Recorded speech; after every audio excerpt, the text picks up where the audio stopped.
ఈ అలోపతి కావచ్చు, హోమియో, ఆయుర్వేదం వీళ్ళు డాక్టర్స్ ఉంటారు కదా! వాళ్ళు సంబంధించిన కోర్స్ చేసి ఆ తర్వాత ఈ బీపీ, షుగర్, థైరాయిడ్‌కి సంబంధించిన వాళ్ళకి ట్రీట్ చేస్తూ ఉన్నారు. మెడిసిన్స్ ఇస్తున్నారు. అదే కంట్రోల్ చేయలేకపోయినప్పుడు మీరు అసలు హెల్త్‌కి సంబంధించి మీకు ఎటువంటి బ్యాక్‌గ్రౌండ్ ఎడ్యుకేషన్ లేదు. అలాంటి మీ దగ్గరకొచ్చి మీ డైట్‌ని ఎట్లా ఫాలో అవుతారు? మిమ్మల్ని ఎట్లా నమ్ముతారు అసలు ఫస్ట్? చిన్నప్పటి నుంచి చదివి డాక్టర్లయ్యి అందులోంచి ఆ అనుభవాల నుంచి లేకపోతే వాళ్ళ ప్రాక్టికల్‌గా జరిగిన వాటి నుంచే వాళ్ళు ట్రీట్మెంట్ చేస్తున్నారు. తగ్గట్లేదు. ఇదే కదా జరిగింది. నేనెక్కడి నుంచొచ్చాను? ఎక్కడో అడవిలో ఎక్కడో పుట్టి అన్ని జబ్బులు తెచ్చుకొని విపరీతమైన ప్రాబ్లమ్స్, విపరీతమైన మూఢనమ్మకాలు, చాలా స్ట్రగులింగ్ లైఫ్ అక్కడి నుంచి వచ్చాను.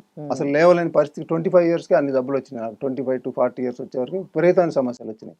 ఇప్పుడు నేను చివరికి ఎక్కడ నేను అన్ని తిరిగాను. ఇప్పుడు మీరు చెప్పిన వైద్యాలు నేను తిరగనిది ఏది లేదు. టాప్ డాక్టర్ ప్రతి డాక్టర్ దగ్గరికి వెళ్ళి నేను ట్రీట్మెంట్ తీసుకున్నాను. నెలలు మందులు వేసుకొని ఎక్కడ నాకు సొల్యూషన్ దొరకల.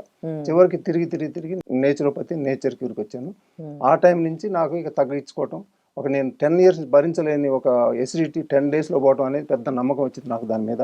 ఓహ్! ఇదంతా ఇట్లుందనా అని నాకున్న జబ్బులన్నీ దాంట్లో అది స్ట్రిక్ట్‌గా ఫాలో అయ్యాను. దాంట్లో తగ్గినాయి నాకు. తగ్గిన తర్వాత ఓహ్! ఇది లైఫ్ స్టైల్ అంటే ఇలా ఉండాలి. ఇలా చేయాలి.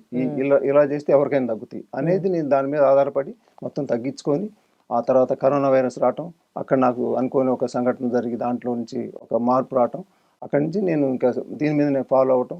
నేను ఎట్లా తగ్గించుకున్నానో అందరికి నేను వాటితోనే నేను తగ్గిస్తాను. వాటితోనంటే మందులు కాదు. అది మన ప్రకృతి నుంచి వచ్చిందే. మన బాడీ ఎక్కడి నుంచి అయితే వచ్చిందో ప్రకృతి నుంచి, ఫుడ్ కూడా అక్కడి నుంచే వచ్చింది అనేది నాకు బాగా అర్థమైంది దాంట్లో. సో ఇక దాన్ని నేను స్ట్రాంగ్‌గా తీసుకొని మొత్తం అంతా దాంట్లో నుంచే నేను చేయటం జరుగుతుంది. అలానే ఇప్పుడు మనకి నేను చేసే వీటిల్లో కొన్ని చాలా మంది వందల మంది తగ్గినాయి కదా! ఒక టెస్ట్ రిపోర్ట్‌లు చాలా ఉంటాయి. ఇప్పుడు ఒకటి చూపిద్దాం మనం.